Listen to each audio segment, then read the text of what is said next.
Ladies and gentlemen, welcome back to another episode of the Austin Pavao Show. Today, it is trade deadline day. The Maple Leafs have made some moves. We're going to break down all the moves top to bottom. Matthew Knies' name was out there, so we'll break down that, and then I'll kind of look at free agency a little bit because that's ultimately going to be the next moves that the Maple Leafs are going to have to make here is in obviously free agency because the trade deadline is over. So let's get straight into it.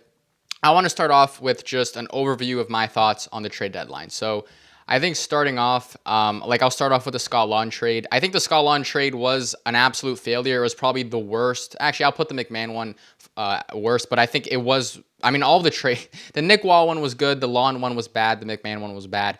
For me, the Scott Laughton one, though, is what put the nail in the coffin for most Leaf fans for not wanting Brad Treliving back. And it's because you paid a first-round pick and Nikita Grbakin at the deadline last year for Scott Laughton. You brought him in. And then your coach, who you're supposed to work with to understand and communicate where you want players, whether you're signing them in free agency or acquiring them through trade, where they're going to be playing in the lineup. Why would you pay a first-round pick for Scott Laughton if you're going to play him on your fourth line with Steven Lorentz and Kelly Yarncroke, completely tank his value, and then flip him a year later for a third-round pick?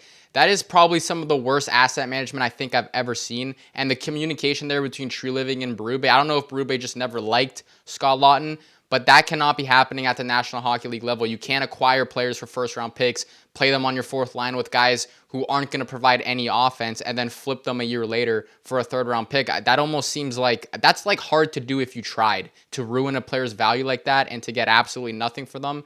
That was terrible, and I think that put the nail in the coffin for Brad Treliving as the general manager of this hockey team. And if he continues to be the general manager, I think it's going to be worse and worse and worse. And I think the Nicholas Waugh trade was actually a good trade. I think that getting a first round pick for Nicholas Waugh, I really like Nicholas Waugh, but Nicholas Waugh is a 6'4" centerman who won the Stanley Cup. He's right-handed. He has a year left at $3 million. I don't think it was a bad trade whatsoever. I think they could have gotten more for sure. But it was a good trade by Treliving. But it came out that, Colorado acquired Nazem Kadri a day later. And the rumor was if they knew they were going to acquire Kadri, which they didn't know at the time of the Nicholas Waugh trade, they probably wouldn't pay a first for Nicholas Waugh. It was kind of like the insurance if they missed out on Kadri. They went out and got Waugh first in case they missed on Kadri. So the one trade that the Maple Leafs actually did well in, which was the Nick Waugh one, was kind of a fluke. I don't want to just bash on Treliving, but it kind of was a fluke, and maybe that's why the Maple Leafs did it earlier. I guess that's a good sense there to not, if the Maple Leafs held on there and tried to push, the last second for Nicholas Waugh, maybe Colorado would have pulled out after getting Nazem Kadri. So that was honestly a good call by the Leafs, and I'll give them credit for that. But that was probably the only good thing they did for the entire trade deadline. Because if you look at the Bobby McMahon trade, and this one is the one that really got to me, I've always been a big Bobby McMahon fan. I've talked about at the start of the year him scoring 25 goals. I thought he was going to do it this year. He's on pace for 26 goals.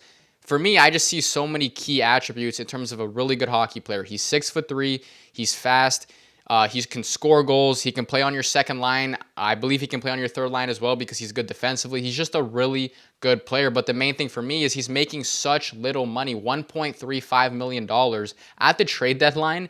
Why did the Leafs not retain on Bobby McMahon to try to increase his value more? And this is where I become frustrated with management is your job as a general manager is to increase the player's value as much as humanly possible. Why they didn't try to package Bobby McMahon with Scott Laughton and try to get a better return, why they didn't try to retain 50% on either Bobby McMahon or Scott Laughton is beyond me. That's your job. You're supposed to get the most value out of those players, and the fact that you only got second round picks for them is a disaster. And a second round pick for Scott Laughton is okay. That's fine.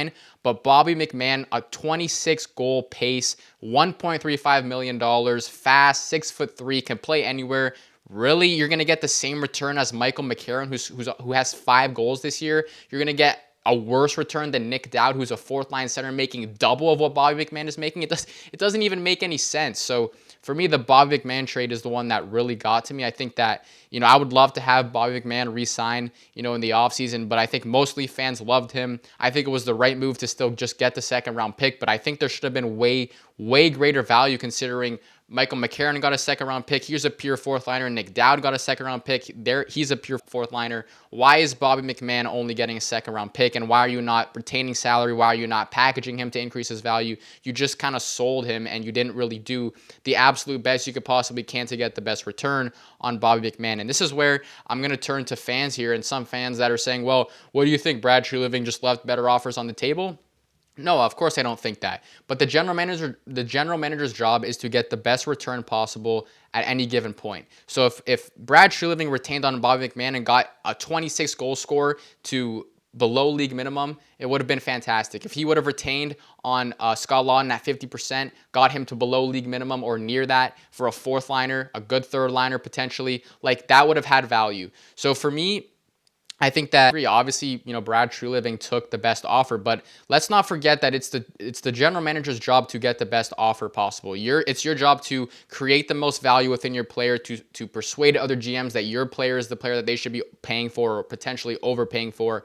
And anybody who says, well, the market dictates the return, I'm looking at the market. I'm looking at Michael McCarron that has 5 goals this year and is a pure fourth liner. I'm looking at Nick Dowd, who is also a pure fourth liner at $3 million. Bobby McMahon and Scott Laughton are both not over $1.5 million each.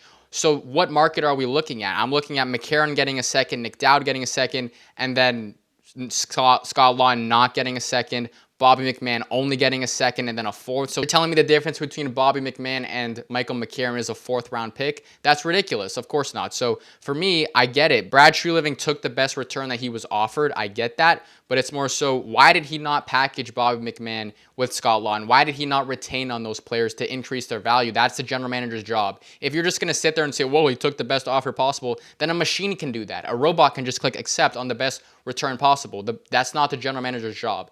The general manager's job is to increase the value as much as humanly possible on his players, on his assets, and Brad Treliving failed to do that. Why was Bobby McMahon not getting salary retention? I have no idea. Why was Scott Laughton not getting salary retention? I have no idea. Those would have been 2 guys that would have been making around league minimum. You could have got way more. You could have packaged McMahon with Oliver Ekman-Larsson and got another first-round pick. Like, it just doesn't make sense how the general manager of this team did not increase the value of his own assets. I get it. He took the best offers he was offered, but it's his job to increase. This is what I talked about earlier. I wanted to see creativity. I wanted to see salary retention. I wanted to see Brad Treliving combining players together to increase their value. I wanted to see him taking back bad contracts so that they would eventually get more in the deal. They didn't use any of those tactics to increase the player's value. And that's where I struggle with fans that say, oh, what do you think? Brad Treliving just didn't take the best offer possible. I know that Brad Treliving took the best offer possible, but it's his job to increase the value on those players. That's the general manager's job. I just think that to be defending Brad Treliving is a joke at this point. He didn't use any tactics that would have made him look creative, smart, intelligent, nothing. He just took very baseline players, took them at the value that they had. He didn't compare, it's just, for me, I wasn't a fan of Brad Treliving's deadline, and I'm going to leave it at that. And I think another mistake for the Maple Leafs was not trading Oliver Ekman-Larsson. So it just keeps piling and piling and piling. Like, Oliver Ekman-Larsson is 35 years old, and I get it. He's having a very, very good offensive season. But you acquired this player through free agency for $3.5 million. You got him for practically free. So it shouldn't have been, oh, we can't get this, we can't get a first. It doesnn't matter. I get it. Ekman-Larsson's a fan favorite. He's great. He's great offensively. But Oliver Ekman-Larsson, aside from this year, has been a third-pair defenseman for many years now. He's making $3.5 million. You got him for practically free in free agency because you didn't pay any assets. You just paid him money, right? Getting anything for him would have been a great deal. It would have, because his shooting percentage is very high this year. I want to believe, but I just don't believe that he's going to be able to do what he's doing this season, going into his age 35 season, where this season his shooting percentage is absolutely through the roof. I don't believe he's going to be able to do it again. So this was his peak value at this trade deadline, and you couldn't get anything back for him that you wanted to trade him for. And whether they were getting a first-round pick or not, I'm not entirely sure. You can't really, if you weren't being offered a first-round pick, you weren't being offered a first-round pick. I would have liked to see them say, could you combine OEL and Laughton in a deal and then get a first-round pick? It's just, for me, it's so confusing. There's so many keys that they missed out on, in my opinion. They could have done so many different things, and it's just frustrating. I think they should have dealt Oliver Ekman-Larsson. I think it's a massive mistake. I think they missed out on a player's peak value. Like I said, his shooting percentage is through the roof. He's not going to be able to have that same shooting percentage next year. So his offense is going to go down. He's already not a prolific defensive player.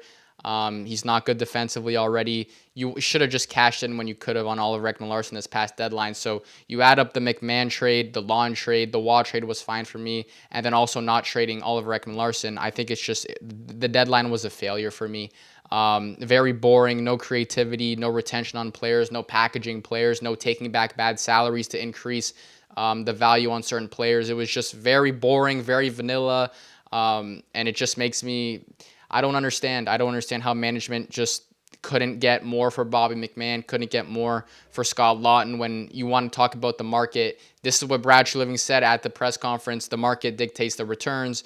Brad, I'm looking at Michael McCarron getting a second-round pick for 5 goals this year, and Bobby McMahon is on pace for 26 goals, and he also gets a second-round pick. Tell me what market you're referring to, because to me, that's not the same market. You should have gotten way more for Bobby McMahon. So it's just disappointing, and I think that this Leafs management really just put the nail in the coffin for them. I think Berube will be gone, Brad Treliving will be gone, and that will be that. And I think that both deadlines, I think, is what really killed them. Like, other than the trade deadlines, what have they really messed up on? It hasn't been terrible, other than maybe Berube's lineup decisions, but that's kind of the way that I would look at it. But I think this deadline too has potentially put the Leafs into a rebuild. I think the lack of creativity, the lack of any sort of ability to acquire any players back as well. They didn't take back bad contracts. They didn't take back young players. They got 0 prospects. Like, it was a bad deadline. And, I saw Matthews made a comment saying that, well, Tampa back in the day when they had a bad year, they were able to bounce back. Boston did the same thing.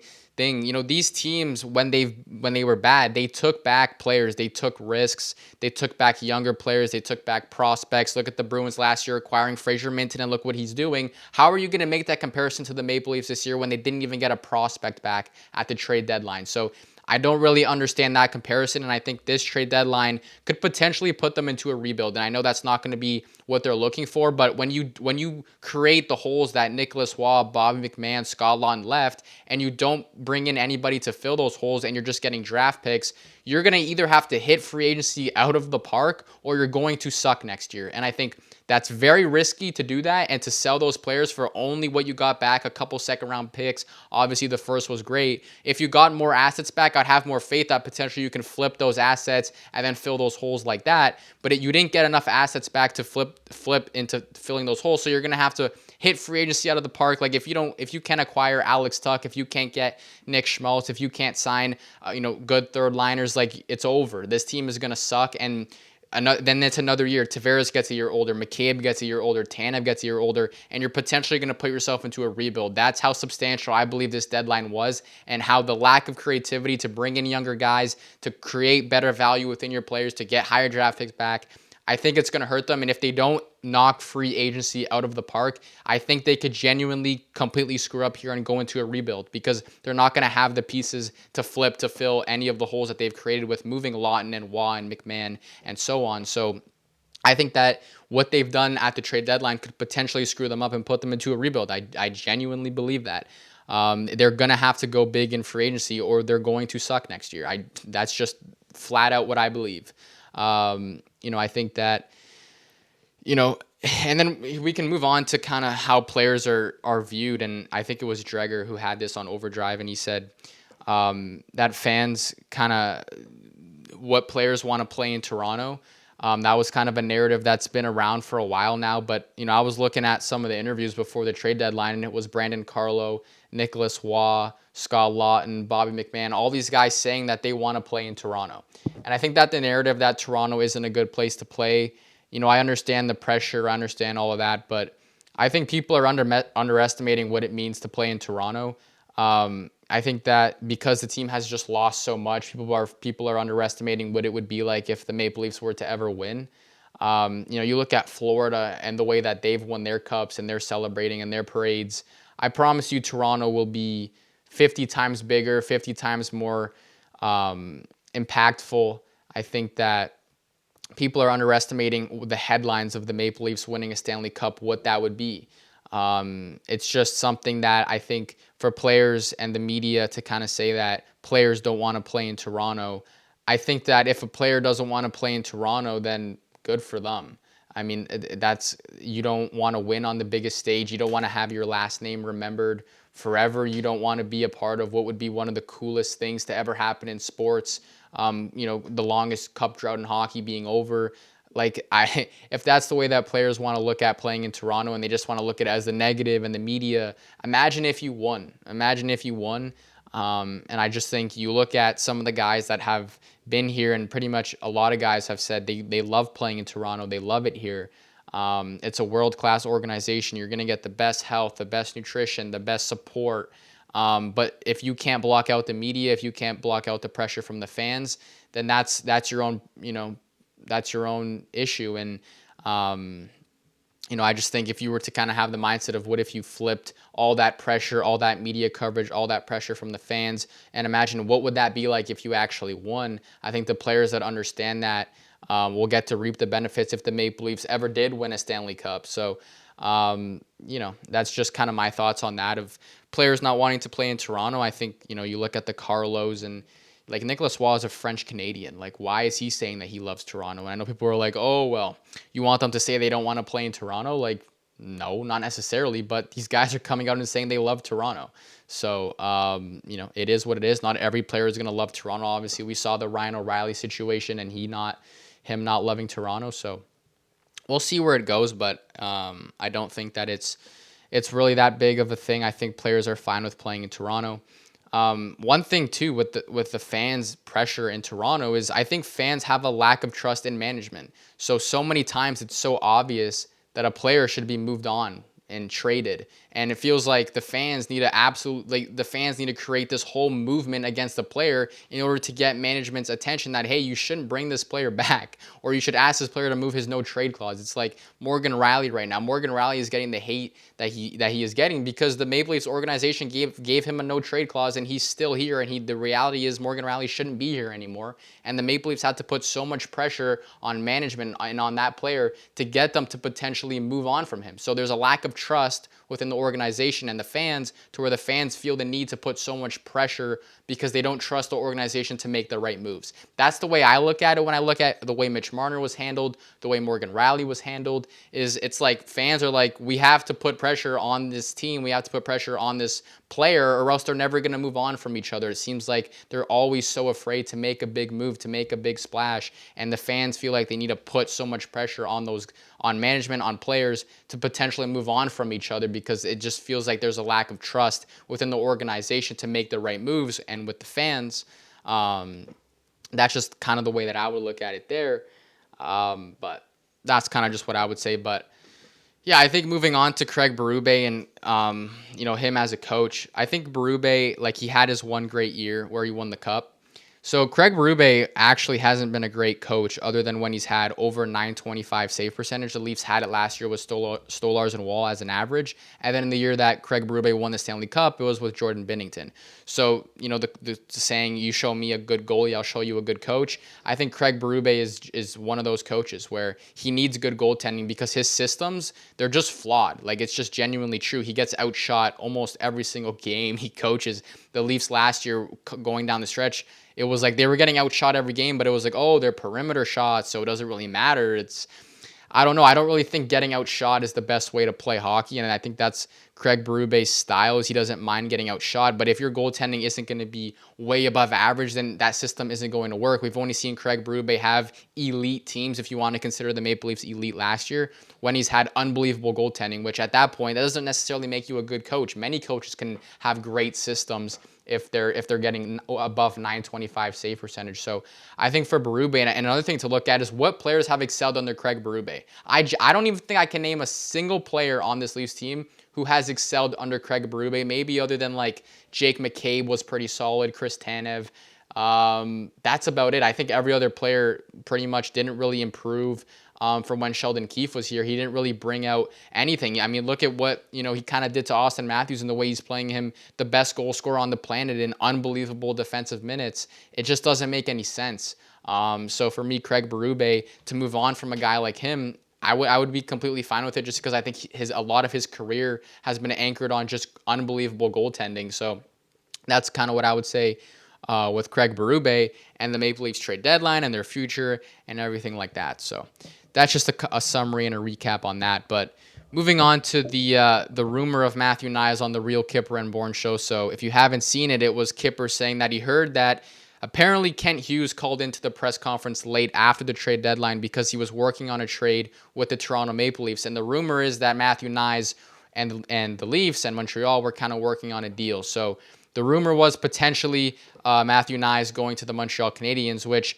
I don't know how much I want to believe that, because for Matthew Knies being the unicorn of a player that he is, and for Montreal and Toronto to be doing a trade like that, the biggest rivalry in hockey, it would have to be an absolute blockbuster, an absolute mega deal. It might even be one of the biggest trades ever, considering what Toronto and Montreal mean as franchises and what, Matthew Knies is as a player and how rare players like him come. Why would Toronto ever trade him to their rival? Like, what kind of return could they possibly be enticed by? So, if I'm looking at that, I'm looking at a guy like Michael Hage, potentially a couple, first-round picks. Is it Reinback or is it Bolduc? Like, what was it that was enticing Toronto if that rumor is true? It's very interesting to see. And, I would say this, it's 2 years in two deadlines in a row now where Matthew Knies' name has been out there in trade rumors, whether it was for Mikko Rantanen last year and now again with Montreal. The Maple Leafs seem to be interested in kind of shopping Knies, and I think it's just because they feel that a team might overpay for Matthew Knies. And I personally would not move on from Matthew Knies. I've said it 3 times already. I think he's a unicorn. He's very rare of a player. He's on, he's a 70-point power forward in this league at such a young age. I wouldn't move on from him, but I think the Leafs might think, a team might see that and think, yeah, we're going to absolutely overpay for this player. And maybe Montreal was putting an offer up that kind of had Toronto interested, and maybe they look back at that in the offseason again, because it seems to be a theme where the Maple Leafs are shopping Matthew Knies a little bit here and there. So interesting, but I think the team's there and what Matthew Knies is as a player, it's kind of crazy to think, what could they possibly be thinking in terms of a deal with that much value in Matthew Knies as a player and a unicorn in this league, and obviously the rivalry that Toronto and Montreal has. That had to be a blockbuster trade that they were potentially working on, and could they revisit that in the offseason? It will be very interesting to see. So that's kind of what I would say there. And then finally, moving on to a little bit of free agency, I think that where the Maple Leafs are right now, it's going to be interesting to see how they go about free agency, because Nick Schmaltz looks like he's going to re-sign in Utah. Obviously, you never know there, but if the Leafs can't grab Nick Schmaltz in free agency, it looks like John Tavares is going to have to be the second-line center again, unless they're going some trade route. Obviously, the Robert Thomas idea was there, but it doesn't look like that was really a true rumor. Robert Thomas came out saying the only thing he was hearing was from insiders, so maybe that was a flawed rumor and flawed discussion on the Robert Thomas front. But I just, like, Alex Tuch is a guy, and this is one of the reasons why I would love the Leafs to not trade Matthew Knies, and I don't think they will, but if Montreal and Toronto end up trading with each other, is a line of Knies, Matthews, Tuch would be so fun to watch. Those are 3 guys that are above 6'3", 200 pounds, skilled power forwards, if you want to consider Matthews a power forward. I know he doesn't really play like it, but he's got the size for it. That would be a very powerful first line in the NHL, and it'd be pretty cool to watch if the Maple Leafs can bring in Alex Tuch in free agency. The question is, what's that number going to be? Is it going to be 10 million? Is it going to be 11 million? Are you going to be willing to do that for Alex Tuch? But if I'm the Maple Leafs, I'm looking at Matthew Knies. I want to create a similar as a player to Matthew Knies. I want 12 Matthew Knies on my roster. Obviously, every Leaf fan would. That's obviously not possible. But if you can bring in a guy like Alex Tuch, that's pretty similar to a guy like Matthew Knies. I think if Alex Tuch hits free agency, the Leafs are going to be one of those teams that are going to be right up there, sniffing on Alex Tuch, seeing what the number is going to be on Alex Tuch. So pretty interesting there in terms of what the Maple Leafs can do in free agency. There's a center market's okay, like Charlie Coyle's out there. And I also wonder, like, with the Maple Leafs moving on from Laughton and McMahon and Wise, do they potentially look to bring back Bobby McMahon? Do they potentially look to bring back Scott Laughton? And you have to wonder, with the Maple Leafs moving on from Scott Laughton and Bobby McMahon, I wonder if one of the reasons why they were willing to move on from them with not getting the greatest returns there at the deadline was that maybe they felt that they could re-sign one of them in free agency, and it would the value of trading them now and then re-signing them and then getting the value of the draft picks that you get and then just simply re-signing them would look better. I think Bobby McMahon is more likely to do that. I even think Scott Laughton too. Like, they could both potentially come back to Toronto. I think it sounds crazy to say maybe Scott Laughton is not, just because I don't think the Maple Leafs want to go to the $3-4 million range that it might be to acquire Scott Laughton. But I think the Maple Leafs are going to be interested in Bobby McMann in the offseason. Again, I think everybody in the organization liked him. Leaf fans loved him. Bobby McMann loved it here. But the reality was, that was a very valuable player that they should have traded, and they did. Obviously, they didn't get the value I would have hoped for, but I wonder if they look back to bring back Bobby McMann. I think that would be, or Scott Laughton, really. I think either one would be pretty interesting if they were to go that route. But yeah, guys, that's going to be it for this episode. Just a quick rundown on the trade deadline, some Matthew Knies rumors, and looking into free agency. But that's going to be it for this episode of the Austin Pavao Show. I hope you enjoyed, and thanks for watching.